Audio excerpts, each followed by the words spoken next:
Morning class. कल क्या पढ़ रहे थे हम? ओके तो हम लोगों ने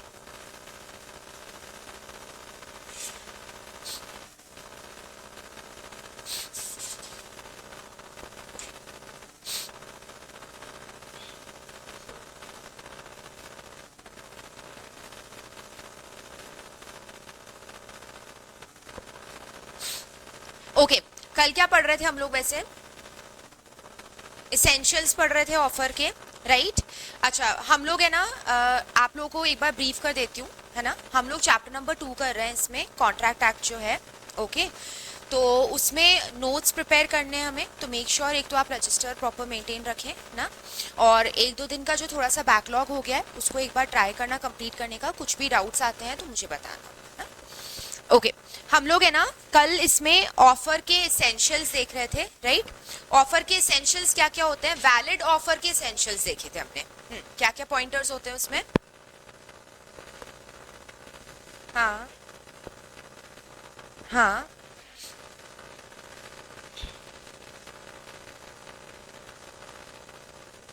9 पॉइंट्स थे। कौन कौन से पॉइंट्स थे? पहला, क्रिएटिंग लीगल रिलेशंस, ठीक है। दूसरा, ठीक है, सर्टन होना चाहिए, डिफाइंड होना चाहिए, वेग नहीं होना चाहिए। ओके थर्ड, ठीक है, कम्युनिकेशन इंपॉर्टेंट है उसका। फिर नेक्स्ट, ओके तो purpose is to obtain assent of another party, ठीक है। नेक्स्ट बताओ, बॉयज में से आवाज ही नहीं आती। नेक्स्ट पॉइंट, स्पेसिफिक और जनरल दोनों हो सकते हैं, ठीक है। और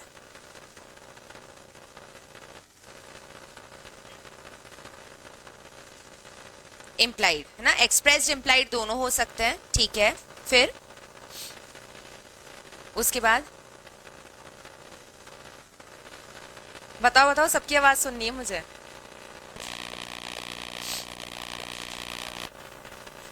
कंडीशनल हो सकता है, ठीक है। फिर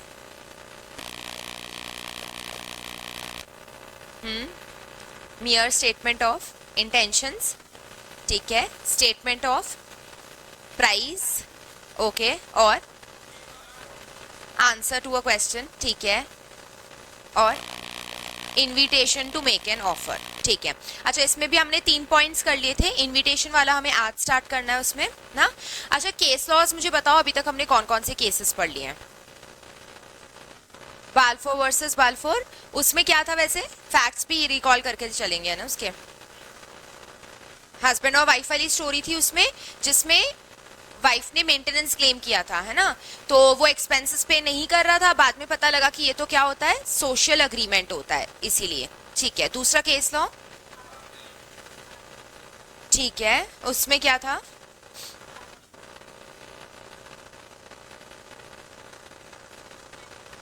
हाँ हाँ हाँ, तो क्या उस लेडी को रिवॉर्ड मिलना चाहिए उस केस के हिसाब से? मिलना चाहिए, बिल्कुल मिलना चाहिए, ठीक है। फिर थर्ड केस लॉ कौन सा देखा? लालमन शुक्ला वर्सेस गौरी दत्त। अच्छा उसमें क्या हुआ था? नहीं बोलो बोलो, तुम बोलो अब, बोलो। हिमांशी ना? अच्छा ओके बोलो। हम्म हम्म हाँ हम्म हम्म हम्म हम्म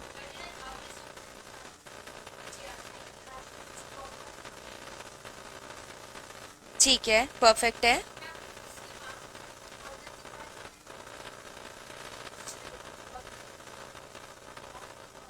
हाँ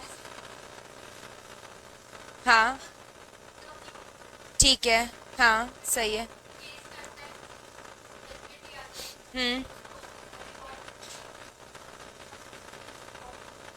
ठीक है, परफेक्ट एकदम। तो कहने का मतलब ये है कि जिस ऑफर को आपने सुना ही नहीं है, जो ऑफर आप तक कम्युनिकेट ही नहीं हुआ है, उसका एक्सेप्टेंस हम कैसे मान लेंगे, है ना? तो वो नहीं हो सकता, इस केस में उसको रिवॉर्ड नहीं मिला था। ऐसे करके हमने 3 केसेस पढ़े हैं अभी तक। श्योर 3 केसेस है, राइट? इंडेक्स बनाना स्टार्ट कर दिया क्या बॉयज? नहीं, कब बनेगा? सितंबर के बाद, है ना? स्टार्ट करो उसको बनाना, वरना उसके बिना तुम्हें केस लॉस के नाम याद नहीं रहेंगे। इसीलिए थोड़ा सा ये मेहनत कर लो, बाकी नोट्स वगैरह तो सब मैं बनवा ही रही हूँ। हाँ, चलो अभी इसमें हम लोगों को नेक्स्ट टॉपिक जो लिखना है वो invitation to make an offer लिखना है ना। तो इसकी हेडिंग पुट करना, हेडिंग डालना invitation to make an offer.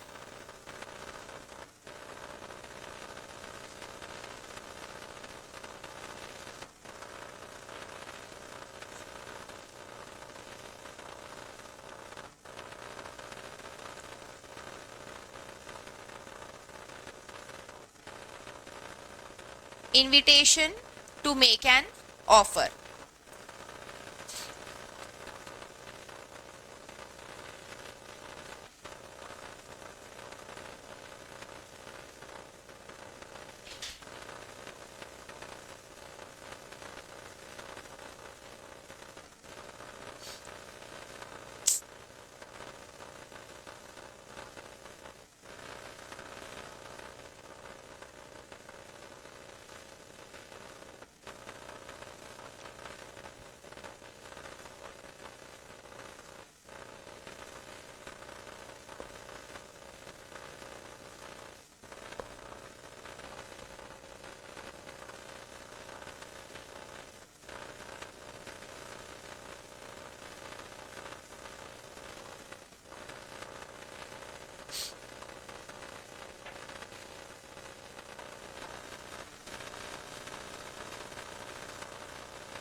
Next heading है invitation to make an offer.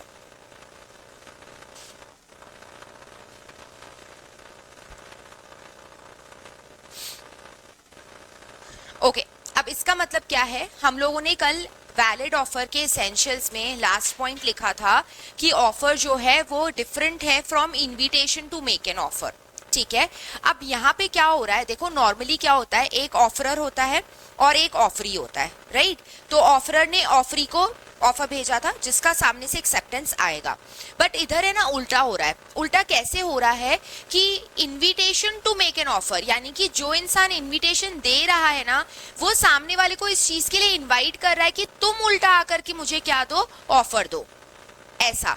तो जो पर्सन को इनविटेशन भेजा जा रहा है ना, वो पर्सन उल्टा आकर के हमें क्या दे रहा है, ऑफर दे रहा है, और वो हमें ऑफर देगा, फिर हमें उसका क्या करना है, ऑफर एक्सेप्ट करना है। अगर हम उसका ऑफर एक्सेप्ट कर देते हैं तो वो क्या बन जाएगा, कॉन्ट्रैक्ट बन जाएगा, प्रॉमिस बन जाएगा। ठीक है, इसका एक एग्जाम्पल सुनो, एग्जाम्पल से ही बेटर समझ आएगा। अभी हम लोग है ना स्कूल्स में और कॉलेजेस में एडमिशन लेने जाते हैं ना, तो वो लोग एक प्रोस्पेक्टस इशू करते हैं ना, पता है, ब्रोशर जैसा होता है, ऐसी मोटी सी बुकलेट होती है, याद है कुछ? कॉलेज में या स्कूल्स में होता है ना। अब उस प्रोस्पेक्टस में क्या क्या लिखा रहता है कि क्या क्या कोर्सेज है यहाँ पे, है ना, कौन कौन सी फैकल्टीज है हमारी, कितना हमारा फीस स्ट्रक्चर है, हमारे यहाँ पे क्या क्या एक्टिविटीज होती हैं, ऐसा करके सब कुछ लिखा होता है ना उसमें। तो ये जो है प्रोस्पेक्टस, ये क्यों इशू करा है वो स्कूल आपको, ताकि वो आपको इन्विटेशन दे रहा है कि उल्टा तुम आकर के क्या दो, हमें ऑफर दो। अब हम लोग क्या करते हैं, बदले में उनके पास जा करके एडमिशन फॉर्म फिल करते हैं ना, एडमिशन फॉर्म भरते हैं, फिर उसके बाद उनकी मर्जी होती है हमें एडमिशन देना है या नहीं देना है। ऐसा होता है ना कि भाई जैसे कुछ कट ऑफ परसेंटेज होती है या कुछ मिनिमम मार्क्स होते हैं या कोई एंट्रेंस टेस्ट के बेसिस पे होता है, तो वो लोग क्या करते हैं, हमसे एडमिशन फॉर्म फिल करवा लिया। अब उनको ये एक तरीके का ऑफर दिया है हम लोगों ने। अब अगर हमें उनको ऐसा लगता है कि हम लोग उनके क्राइटेरिया को सेटिस्फाई कर रहे हैं, कि जैसे सपोज करो 90% का कट ऑफ है, एडमिशन फॉर्म में जिन जिन बच्चों का 90% से ऊपर का कट ऑफ आएगा ना, वो उन सबको क्या कर देंगे, एडमिशन दे देंगे। ठीक है, मतलब उन्होंने तुम्हें एडमिशन ग्रांट किया है, इसका मतलब उन्होंने तुम्हें एक्सेप्टेंस दी है। ठीक है, आपके ऑफर को वो क्या कर रहे हैं, एक्सेप्ट कर रहे हैं। अब जैसे ही उन्होंने एक्सेप्टेंस दे दिया वैसे ही उस स्टूडेंट के और स्कूल के बीच में एक प्रॉमिस क्रिएट हो गया है। फिर उसके बाद हम लोग उनको फीस पे करते हैं एंड वो हमें क्या करते हैं, बाउंड होते हैं कोर्सेज कराने के लिए, या जो भी पूरा उनका वो है सिलेबस वगैरह है वो सारा कवर कराने के लिए वो लोग रिस्पॉन्सिबल है। तो दोनों के बीच में इस तरीके से कॉन्ट्रैक्ट क्रिएट हो गया, हुआ ना। बट तुम ये चीज देखो यहाँ पे, ये सारी चीजें इशू करने से जो इनविटेशन दे रहा है ना वो ऑफरर नहीं है, उल्टा जो इनविटेशन दे रहा है ना वो ऑफरी बन जाता है ना, उल्टा सिस्टम हो रहा है यहाँ पे। इसीलिए हम इसमें लैंग्वेज का यूज करी थी हमने भी, invitation to make an offer. मैं सामने वाले को इनवाइट कर रही हूँ कि तुम आकर के मुझे क्या दोगे, ऑफर दोगे। ओके तो सामने वाला पार्टी आकर के मुझे क्या दे रहा है, ऑफर, यानी जिसको इनविटेशन भेजा है ना वो ऑफरर है एंड मैं क्या हूं, ऑफरी हूं। ऐसा अगर मैं उसका ऑफर एक्सेप्ट कर लेती हूं, यानी जिसने इनविटेशन भेजा है वो अगर ऑफर एक्सेप्ट कर लेता है तो ये क्या बन जाएगा, प्रॉमिस बन के कॉन्ट्रैक्ट बन जाएगा। ओके नहीं आया समझ, क्लियर है एकदम, ठीक है। अच्छा ये एक हमने एग्जाम्पल लिया स्कूल वाला और प्रोस्पेक्टस वाला ना, एग्जाम्पल्स बहुत सारे हैं इसके अंदर। अब जैसे हम लोग रेस्टोरेंट्स में जाते हैं ना, तो जो मेन्यू कार्ड होता है ना वो भी क्या है, invitation to make an offer है। ओके उसके अंदर जितने भी डिशेस वो लोग बनाते हैं वो लिखे होंगे और उनके रेट्स लिखे होंगे। अब हम लोग वहां जाकर के उनको एक तरीके से ऑर्डर प्लेस कर रहे हैं, यानी कि हम उनके पास उनको ऑफर दे रहे हैं। ठीक है, हम ऐसे पूछ रहे हैं ना, भैया ये इसमें कितने पीसेस आते हैं, ये कितने की है ये डिश आपकी, कितनी देर में रेडी हो जाएगी, है ना। तो एक तरीके से हम उन्हें क्या दे रहे हैं, ऑफर दे रहे हैं। अगर उन लोगों ने हमारा ऑर्डर एक्सेप्ट कर लिया, मतलब उन्होंने हमारा ऑफर एक्सेप्ट किया है एंड ये अब हम दोनों के बीच में क्या बन गया, प्रॉमिस बन गया, ऐसा। ठीक है, तो वो जो मेन्यू कार्ड्स होते हैं वो भी क्या है, इनविटेशन है जो पब्लिक को दिया जा रहा है, उल्टा पब्लिक आकर के उनको क्या करेगी, रेस्टोरेंट वालों को ऑफर देगी। ओके तीसरा एग्जांपल सुनो। अभी हम लोग कहीं भी शॉपिंग के लिए जा रहे हैं, डिस्प्ले में खूब सारे गुड्स रखे हुए रहते हैं, है ना। अभी शोरूम्स के ऊपर चले जाओ या सुपरमार्केट्स में डीमार्ट वगैरह चले जाओ, तो वो जो गुड्स वहां पे उन्होंने डिस्प्ले में सजा के रखे हैं उनका प्राइस वहां पे मेंशन करा है, वो भी क्या है, invitation to make an offer है। यानी कि वो उन गुड्स को डिस्प्ले में डाल के हमें एक तरीके से इनवाइट कर रहे हैं कि आप आकर के हमें ऑफर दो, और फिर हम लोग क्या करते हैं, हम लोग वो पर्टिकुलर गुड्स उठाते हैं और जाकर के उनको ऑफर करते हैं, यानी बिलिंग काउंटर पे जाकर के उनको दे दिया कि भाई ये आप कितने में दे रहे हो, इसके ऊपर क्या ऑफर है, ऐसे करके हम उनसे पूछते हैं।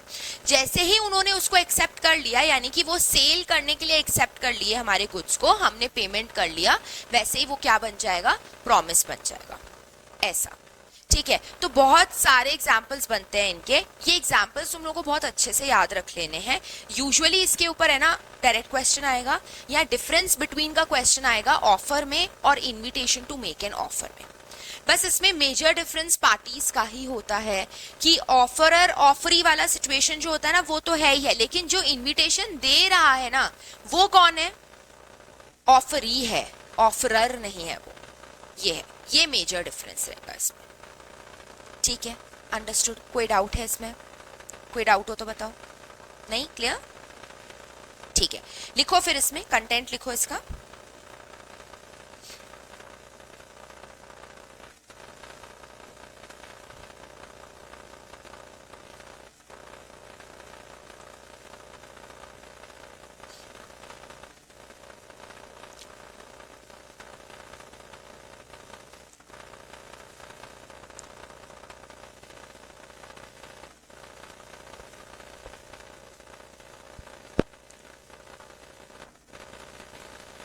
In case of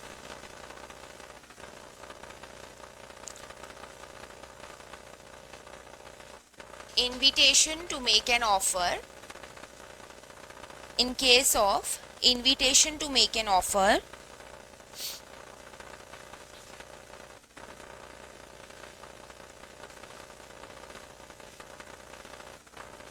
person making invitation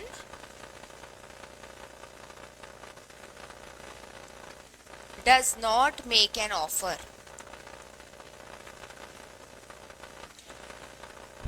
does not make an offer,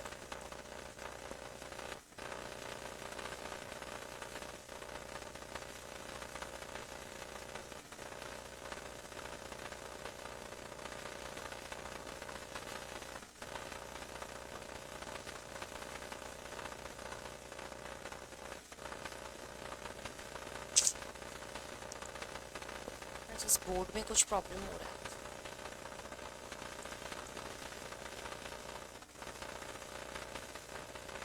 इतना लिख लिया गया तुम लोगों ने? ये लिख लिए दो स्टेटमेंट्स। इसके बाद मैं नेक्स्ट पे कंटिन्यू कर रही हूँ, यहाँ पे आ नहीं रहा है। Rather he invites the other party, rather he invites the other party to make an offer to him.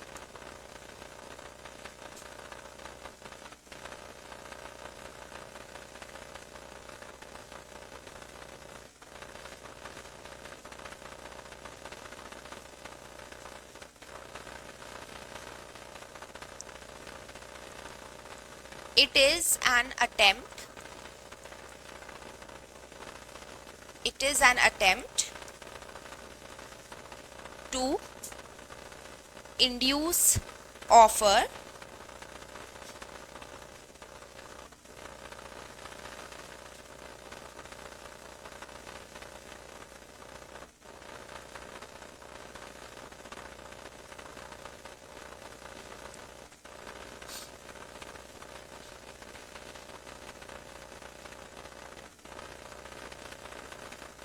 attempt to induce offer.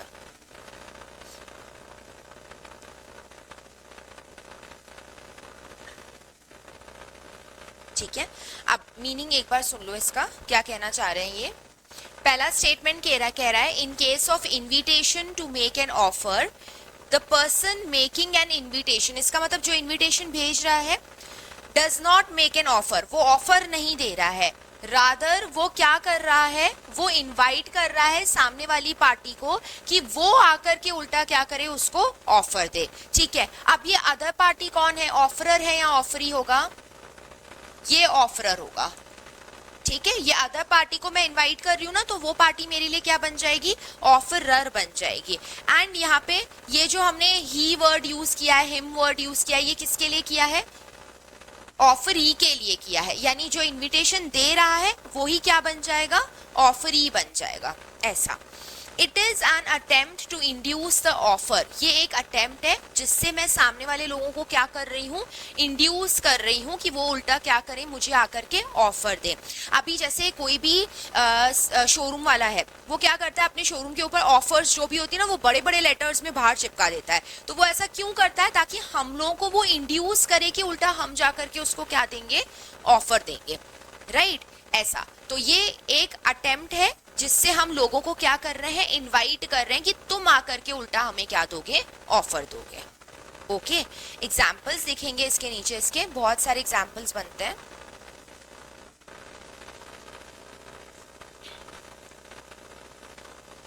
Example, prospectus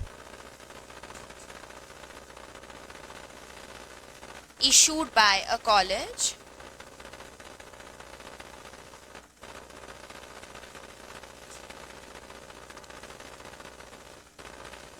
is an invitation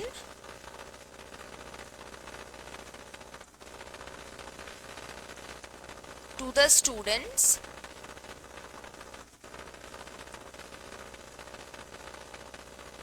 to offer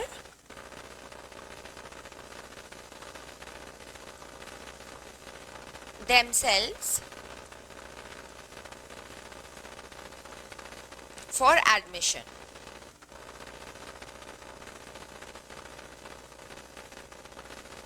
Into college.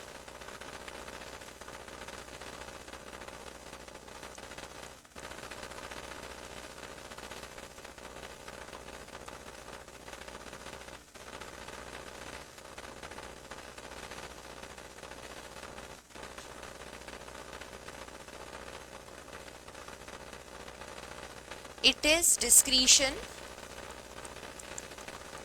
of college to grant admission or not.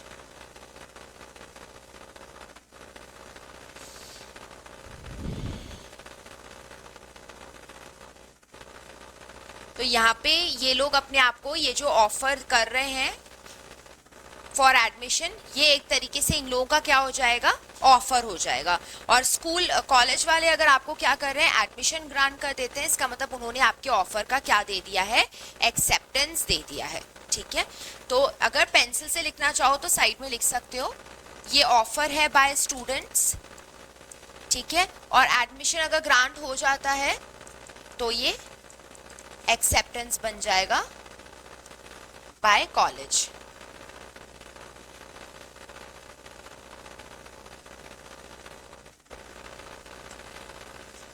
Offer हो जाएगा वो students का, और अगर admission grant हो जाता है तो ये एक्सेप्टेंस बन जाएगा कॉलेज वालों की तरफ से।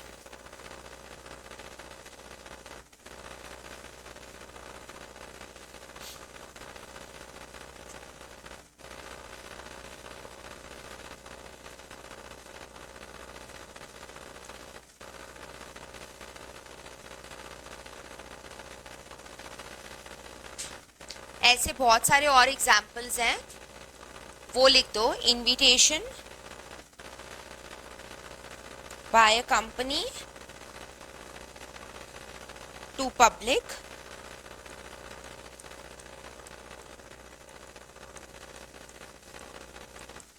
To subscribe for its shares.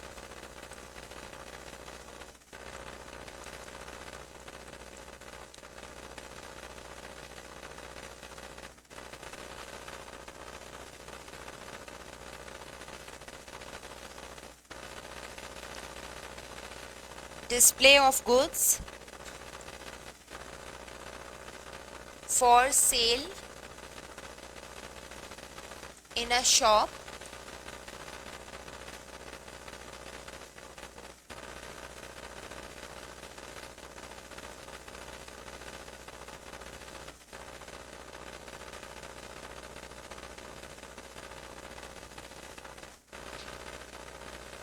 advertisement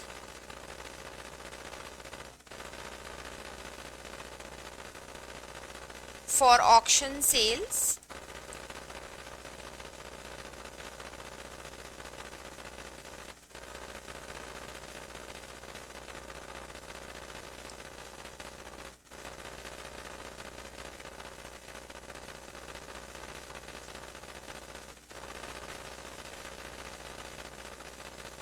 menu card of a restaurant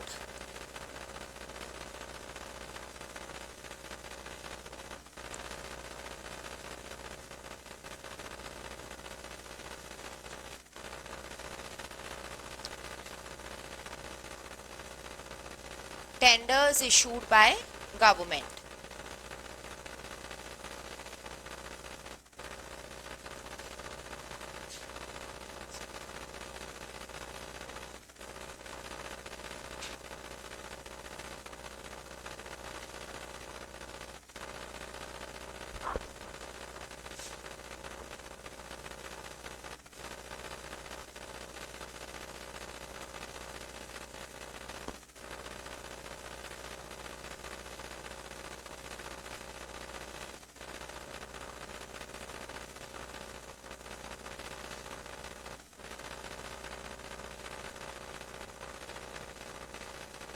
ठीक है, तो एग्जाम्पल्स हम लोगों ने कई सारे एग्जाम्पल्स देख लिए इसके, राइट। अगर शॉर्ट नोट का क्वेश्चन आता है तो सब कुछ हम लोग लिखेंगे, ऊपर वाला एक्सप्लेनेशन भी लिखना पड़ेगा और ये सारे एग्जाम्पल्स भी कोट करने पड़ेंगे। ठीक है, अभी देखो सेकंड वाला एग्जाम्पल क्या बोल रहा है, invitation by a company to the public to subscribe for its shares. यानी कि कंपनी क्या कर रही है, आईपीओ का नाम सुना है, आईपीओ सुना है, 12th में पढ़ा होगा कि कंपनीज जो है वो फंड रेजिंग करने के लिए अपने शेयर्स इशू करती हैं पब्लिक को, है ना। तो पब्लिक को वो जो शेयर्स इशू कर रही हैं वो भी क्या है, उनको इनविटेशन भेजा जा रहा है। अब हम उनको इनवाइट कर रहे हैं, बदले में पब्लिक हमें क्या करेगी, ऑफर देगी कि हाँ मुझे आपके शेयर्स खरीदने हैं, क्या आप अपने शेयर्स हमें सेल करेंगे, ऐसा करके, है ना। तो इसीलिए वो भी क्या है, invitation to make an offer है। उल्टा पब्लिक हमें आकर के क्या देगी, ऑफर देगी, ऐसा। Then display of goods for sale in a shop, ये हम लोगों ने अभी डिस्कस किया ही था। Advertisement for auction sales, auction का मतलब पता है क्या होता है, ऑक्शन का मतलब बोली लगाना, है ना, बोली लगाना, या फिर जैसे किसी प्रॉपर्टी की नीलामी होती है ना, तो दैट इज ऑक्शन। तो अभी ऑक्शन सेल्स होने वाला है और उससे पहले हम लोग एडवर्टीजमेंट कर रहे हैं कि जो भी लोग इंटरेस्टेड है ना बोली लगाने में, वो इस डेट पे यहाँ पे पहुंच जाए, यहाँ पे इसका पूरा बिडिंग वगैरह होगा, ठीक है। अब पहले से इस चीज का एडवर्टीजमेंट देना मतलब क्या करना है, invitation to make an offer है, यानी हम एक तरीके से लोगों को इन्वाइट कर रहे हैं कि तुम आकर के हमें ऑफर देना कि तुम ये प्रॉपर्टी कितने रुपए में खरीद सकते हो, ऐसा। तो अब जितने भी लोग वहां पे बोली लगाएंगे ना, वो लोग हमें क्या दे रहे हैं, ऑफर दे रहे हैं। हमने तो इनको एडवर्टीजमेंट भेज के क्या किया था, इनविटेशन दिया था, ऐसा। ओके, मेन्यू कार्ड हम लोगों ने देखा ही था अभी बात, ये लास्ट आ जाएगा इसमें। टेंडर्स, टेंडर्स ये भी डिस्कस किया था हमने उस दिन। सरकार इशू करती है टेंडर्स लॉन्ग टर्म प्रोजेक्ट्स के लिए ना, तो वहां पे भी गवर्नमेंट क्या कर रही है, टेंडर्स दे रही है, तुम्हें इनवाइट कर रही है, तुम्हें उल्टा आकर के क्या करना है, गवर्नमेंट को ऑफर करना है कि ये पर्टिकुलर प्रोजेक्ट हमें दे दो, ऐसा करके। तो ये क्या है, हम लोगों की तरफ से उनको एक ऑफर है, फाइन। और टेंडर्स जो गवर्नमेंट हमें दे रही है वो इनविटेशन भेज रही है, हम उल्टा गवर्नमेंट को जाकर के क्या देंगे, ऑफर देंगे। क्लियर, ठीक है। अब एक काम करो, डिफरेंस बिटवीन लिखो इसमें, ऑफर में and invitation to make an offer में, offer and invitation to make offer.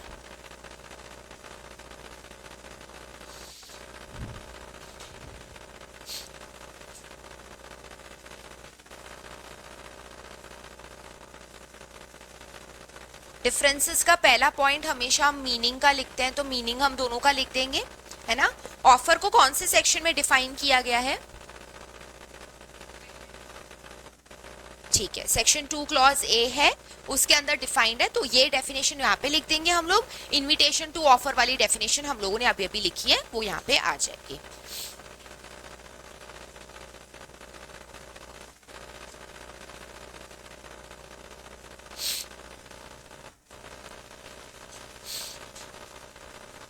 Second इसमें आता है intention of parties.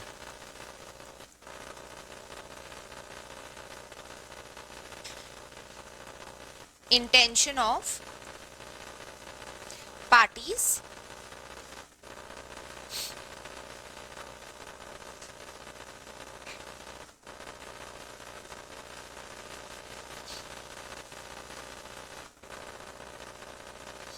if a person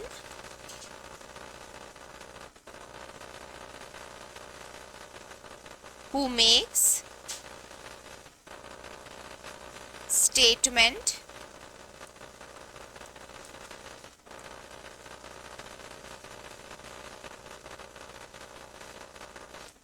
a statement has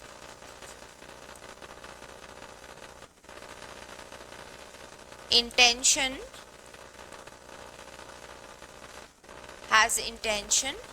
to be bound by it as soon as other accepts.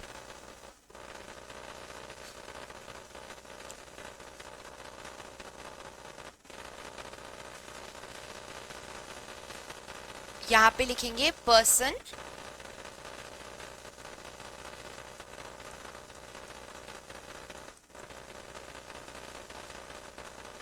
making invitation has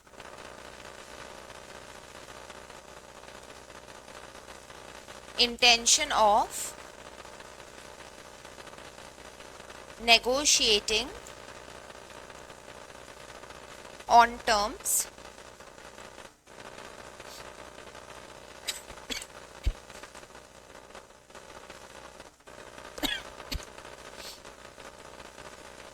third आएगा इसमें sequence,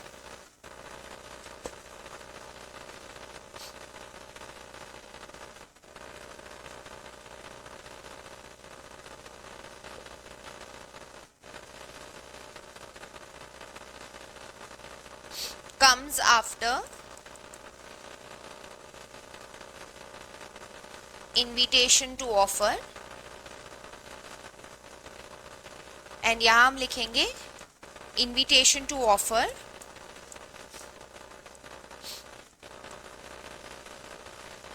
is always precedent to an offer.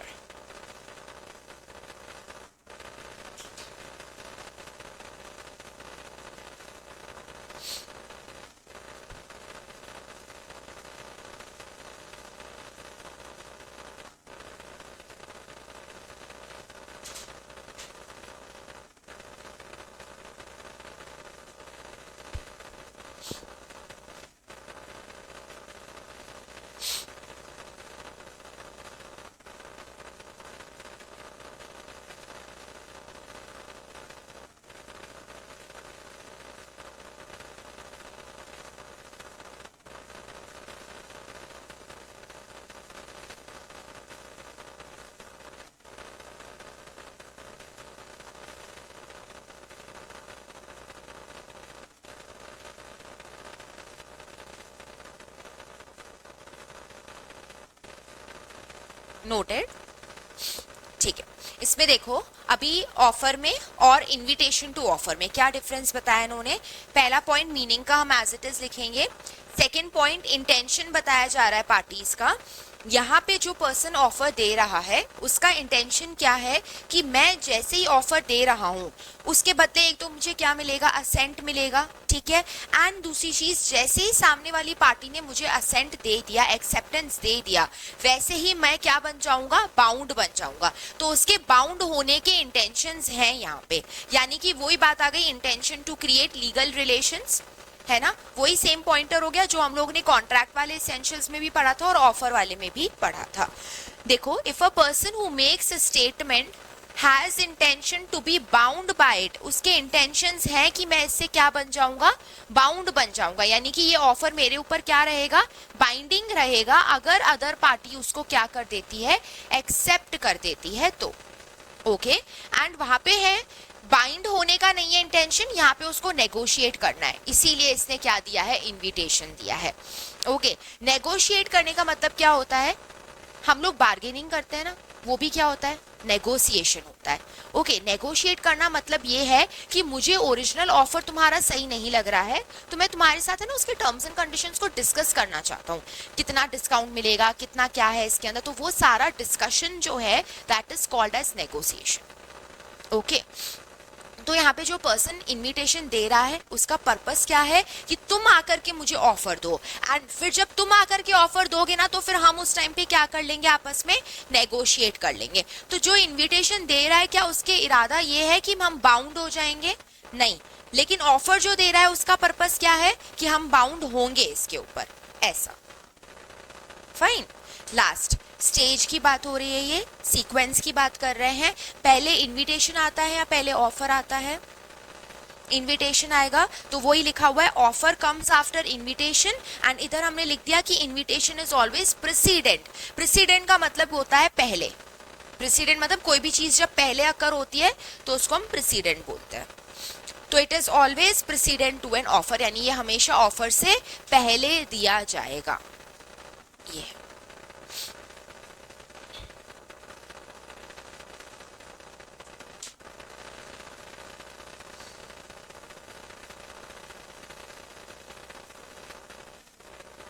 Okay, ये clear है एकदम,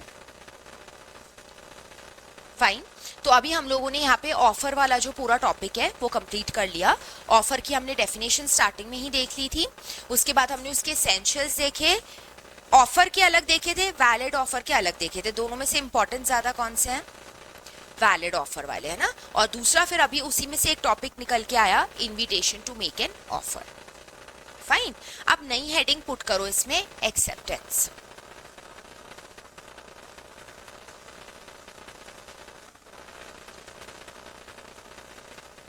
section क्या होता है acceptance का,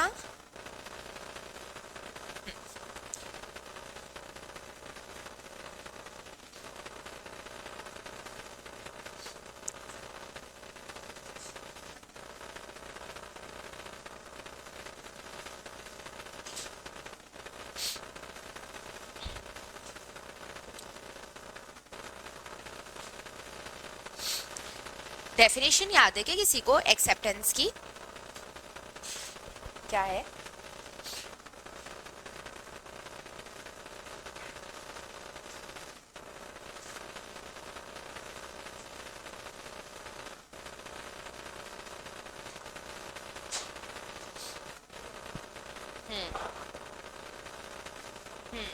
clear, सही है, सही है।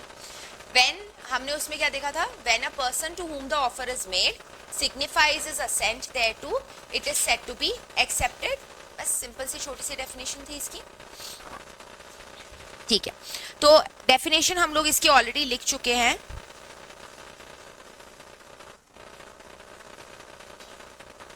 अभी इसके रूल्स लिखेंगे हम लोग। जैसे हम लोगों ने वहां पे एसेंशियल्स लिखे थे ना वैलिड ऑफर के, वैसे ही हम यहाँ पे एसेंशियल्स लिख रहे हैं किसके? वैलिड एक्सेप्टेंस के ना। तो एसेंशियल्स करके भी वो पूछ सकते हैं और रूल्स करके भी पूछ सकते हैं। इसमें लिखो एसेंशियल्स या फिर रूल्स।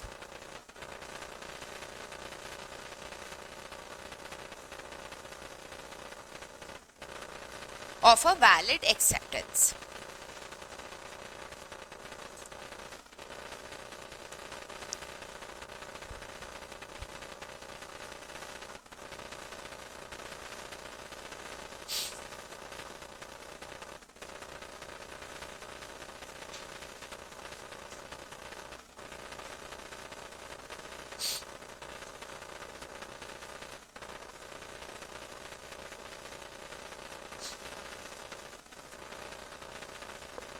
फर्स्ट इसमें रूल आएगा एक्सेप्टेंस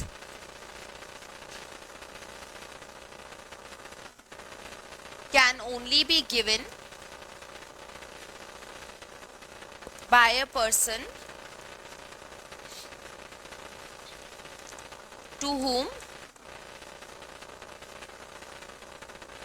offer is made.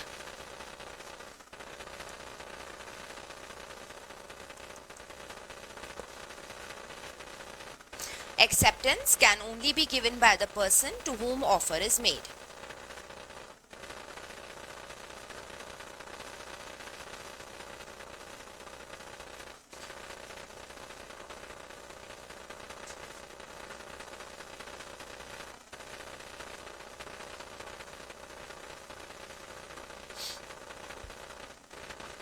ये कौन से वाले ऑफर के केस में ऐसा होता है कि एक्सेप्टेंस उसे ही देना है जिसने ऑफर दिया है, जिसको ऑफर दिया है?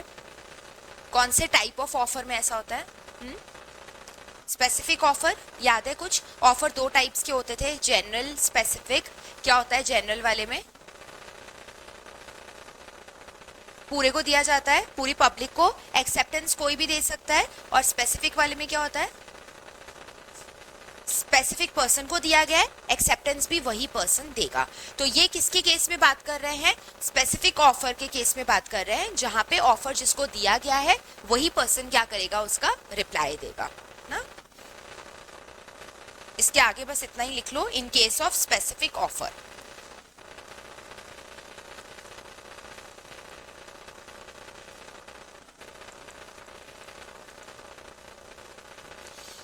बस इतना ही लिखना है इसमें, in case of specific offer.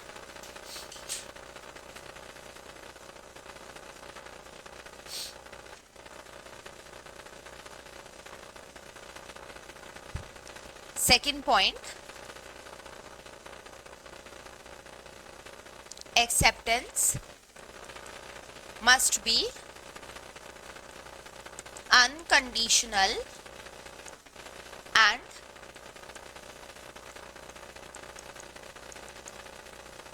unqualified.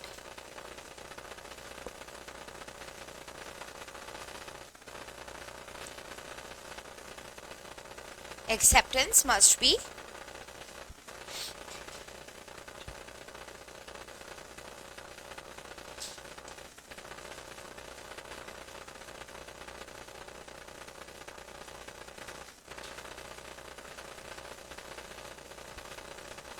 अच्छा, ऑफर आपका कंडीशनल हो सकता है क्या?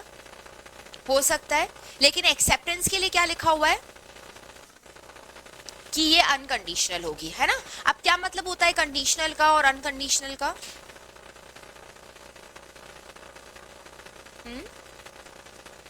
क्या मतलब होता है इसका? ऑफर कंडीशनल है मतलब, हाँ एग्जैक्टली उसके ऊपर है ना कंडीशंस रखी गई हैं। क्या कंडीशंस रखी गई हैं? ऑफर देने वाला ये कह रहा है फॉर एग्जांपल कि तुम ये प्रॉपर्टी मेरे से खरीदोगे क्या, है ना। अगर पूरा 100% पेमेंट कैश में करो तो खरीद लेना, ऐसे करके। तो अगर वो कोई शर्तें पुट कर रहा है ना इसके ऊपर, तो वो वैलिड हो जाती हैं। लेकिन जो एक्सेप्टेंस देगा पर्सन, क्या वो इस टाइप की शर्तें पुट कर सकता है क्या उसमें? वो नहीं पुट कर सकता। अच्छा एक बात बताओ मुझे, जो इंसान एक्सेप्टेंस दे रहा है अगर वो ऐसी कोई कंडीशन पुट करता है तो उसको हम क्या बुलाते हैं? एक एग्जांपल दे रही हूँ, ये हमने पहले भी डिस्कस किया है। एक सेलर है, ठीक है, सेलर से तुम पूछने गए भैया ये सामान आप कितने रुपए में दे रहे हो, तो सेलर बायर को बोलता है कि ये सामान आपको 1000 रुपीज का मिलेगा। बायर कहता है कि मुझे तुम्हारे गुड्स तो खरीदने हैं लेकिन मैं तुम्हें इसके 500 रुपए से ज्यादा नहीं दूंगा। काउंटर ऑफर है ये, याद आया कुछ? काउंटर ऑफर, बार्गेनिंग है ये। अब यहाँ पे मुझे बताओ ये बायर जो एक्सेप्टेंस दे रहा है वो कंडीशनल है या अनकंडीशनल है? कंडीशनल है, कंडीशनल हुई ना। वाई? बिकॉज वो कह रहा है कि मुझे तुम्हारा सामान तो खरीदना है लेकिन प्राइस ये नहीं होगा, प्राइस जो मैं कह रहा हूं ना वो होगा। यानी कि ये यहाँ पे क्या पुट कर रहा है? कंडीशंस पुट कर रहा है। तो मुझे बताओ ये ऐसी कंडीशंस अगर पुट करता है तो ओरिजिनल ऑफर क्या हो जाता है? रिजेक्ट हो जाता है। हमने पढ़ा था ना counter offer leads to rejection of original offer. And plus इसके लिए एक वर्ड और यूज किया था हमने काउंटर ऑफर के लिए, कंडीशनल एक्सेप्टेंस, क्वालिफाइड एक्सेप्टेंस या कंडीशनल एक्सेप्टेंस, ये वर्ड हमने यूज किया था, ठीक है। लेकिन क्या ऐसी एक्सेप्टेंस वैलिड होती है क्या?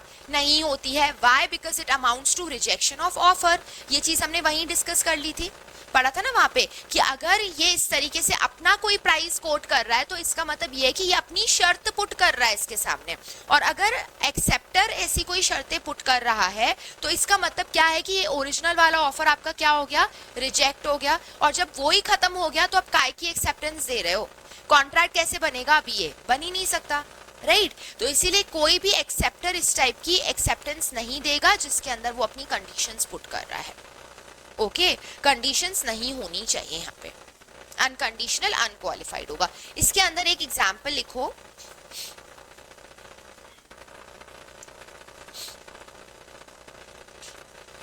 Example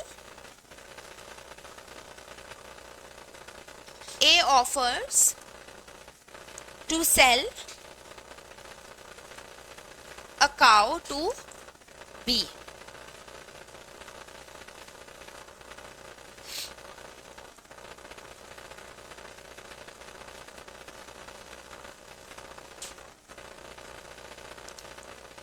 B replies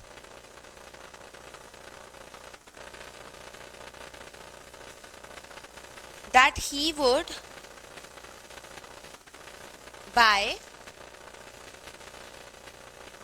only if he sells calf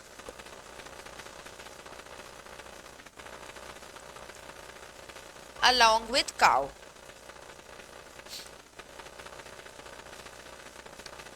This is a conditional acceptance and is not valid.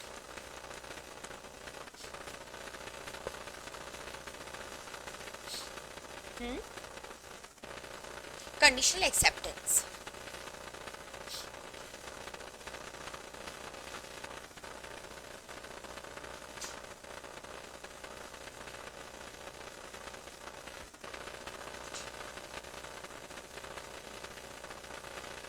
ठीक है, एग्जाम्पल समझ आया? क्या कह रहे हैं? ए बी को ऑफर कर रहा है कि क्या तुम मेरी काव खरीदोगे, लेकिन बी कहता है कि मैं तभी खरीदूंगा जब तुम इस काव के साथ साथ इसका जो गाय का जो बछड़ा होता है ना, काफ बोलते हैं उसको, तो अगर तुम वो भी सेल करोगे ना मुझे, तभी मैं क्या करूंगा? इसको खरीदूंगा वरना मैं नहीं खरीदूंगा। इसका मतलब जो एक्सेप्टर है वो क्या कर रहा है, अपनी शर्तें पुट कर रहा है इसके ऊपर। This is a conditional acceptance and ये वैलिड होती है क्या, नहीं होती है। तो कुल मिलाकर के जो एक्सेप्टर है, ऑफरी को अनकंडीशनल एक्सेप्टेंस देनी है। मतलब ऑफरर ने तुम्हारे सामने जो ऑफर पुट किया है तुम्हें उसको पूरा का पूरा एज इट इज क्या करना है, एक्सेप्ट करना है। उसके अंदर कोई तुम्हें मॉडिफिकेशंस नहीं बताने हैं। ये ठीक है, इतना क्लियर है। थर्ड लिखो, इसमें तीसरा रूल लिखेंगे, acceptance must be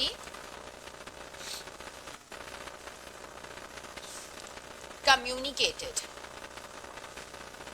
Acceptance must be communicated.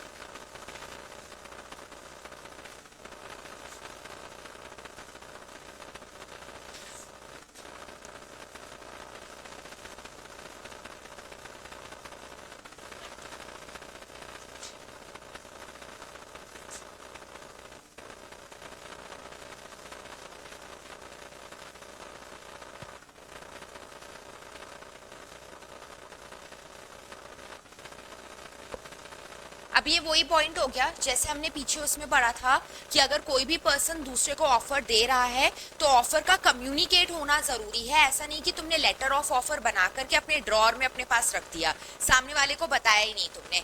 ठीक है, ऐसे ही सिमिलरली एक्सेप्टेंस भी क्या होनी चाहिए, कम्युनिकेटेड होनी चाहिए। अच्छा अभी है ना, जैसे कोई भी कंपनीज है, तुम्हारा अगर फ्यूचर में किसी भी कंपनी में प्लेसमेंट होता है तो वो है ना तुम्हें जॉब ऑफर भेजेगी। ठीक है, पहले वो तुम्हें ऑफर लेटर भेजती है एक। अब जैसे ही आप लोगों का अपॉइंटमेंट वगैरह फाइनलाइज हो जाता है ना, तो वो तुम्हें कहती है कि उस ऑफर लेटर के ऊपर क्या करो, अपना एक्सेप्टेंस दो।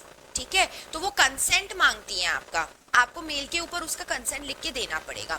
अभी यहाँ पे सपोज करो कंपनी ने तुम्हें ऑफर भेज दिया, बहुत किसी अच्छी कंपनी से अच्छा पैकेज ऑफर हुआ तुम्हें। अब वो ऑफर तुम्हें कम्युनिकेट हो गया, तुमने उसको पढ़ा और पढ़ करके इतने खुश हो गए हम कि हम पार्टी कर रहे हैं, मिठाइयाँ बांट रहे हैं लोगों में और फ्रेंड्स को बता रहे हैं, और इस चक्कर में उन्होंने हमें जो कंसेंट भेजने के लिए कहा था वो कंसेंट हम भेजना भूल गए। अब बताओ ये एग्रीमेंट वैलिड हो जाएगा क्या, ये जॉब लग जाएगी क्या, नहीं लगेगी। वाई, बिकॉज तुमने अपना एक्सेप्टेंस उसको कम्युनिकेट करा क्या, कंपनी को नहीं करा। तो इसका मतलब वो क्या समझेंगी, रिजेक्शन ही समझेंगी ना, है ना। वो थोड़ी ना एक्सेप्टेंस अपने आप ही समझ लेंगी, नहीं। तो इसीलिए ऐसी सिचुएशन में आपको कंसेंट कम्युनिकेट करना पड़ेगा, वो नेसेसरी है। तो जैसे ऑफर का कम्युनिकेशन जरूरी था वैसे एक्सेप्टेंस का भी कम्युनिकेशन जरूरी है। अच्छा एक और बात, मेंटल एक्सेप्टेंस इनफ है क्या। मेंटल, अभी मेंटल एक्सेप्टेंस ही हुआ था ना जब तुम्हारे पास जॉब ऑफर आया था, कि तुम खुशी से सब लोगों को बता रहे हो कि हाँ इस कंपनी से ऑफर आया है, मिठाइयाँ बांट रहे हो, पार्टी कर रहे हो, लेकिन तुमने उनको तो कम्युनिकेट किया ही नहीं। तुमने अंदर ही अंदर दिमाग में ये चीज सोच ली कि हाँ मुझे तो ये ऑफर एक्सेप्टेड है, पर उनको बताया नहीं। क्या ये वैलिड एक्सेप्टेंस है, नहीं, ये वैलिड नहीं होती है। तो इसके आगे बस एक लाइन ये लिख लो, acceptance should be communicated because mental acceptance is not a valid acceptance.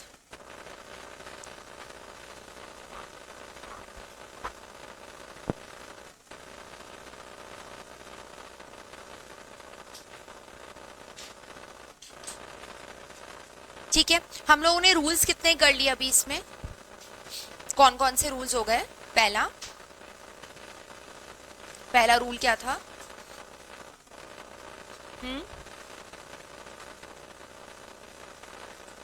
बोलो, फर्स्ट रूल क्या था।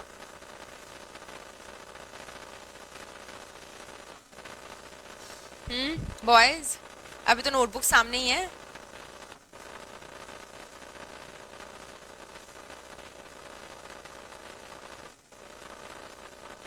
ठीक है, ओके। सेकंड, अनकंडीशनल क्वालिफाइड होनी चाहिए, नहीं होनी चाहिए, नहीं होनी चाहिए, है ना। तो कंडीशनल नहीं होनी चाहिए, या फिर अगर तुम वैसे लिखे हो तो अनकंडीशनल लिख दो उसको। ठीक है, तीसरा कम्युनिकेटेड होना चाहिए, ठीक है। अब ये 3 हम लोगों ने लिख लिए, इसमें 3-4 पॉइंट्स और आएंगे, उनको हम लोग कल कंटिन्यू करते हैं, फाइन।